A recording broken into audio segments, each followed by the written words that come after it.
సామర్థ్యం కలిగిన ఆయనకు శక్తి ఉంది ఈ లోకంలో మాట్లాడాలి.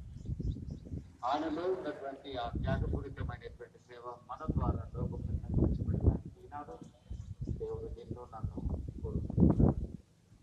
నూతన వాహనాలు కావచ్చు, నూతన గృహాలు కావచ్చు, నూతన కుటుంబాలు కావచ్చు, అది దేవుడు మనకి ఇచ్చినటువంటి ఒక కృప. అందరూ లేచి నిల్చున్నాము.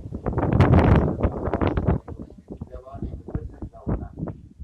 నన్ను ఈ లోకంలో నీ సత్తుగా సాక్షిగా వాడుకోవడం కానుకలతో పాటు మనలను మనం సమర్పించుకున్నాం, ప్రార్థించుకున్నాం. అందరము లేచి ప్రత్యేకంగా అదోని సంఘం నుండి వచ్చిన స్త్రీలు ఏమైనటువంటి విశ్వాసులకు దేవపూర్వకమైనటువంటి ఆహ్వానాన్ని నేను అందిస్తున్నాను.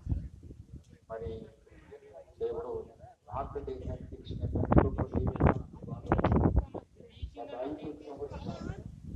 భారతదేశానికి ప్రథమ పౌరులుగా ఆశపడ్డారు.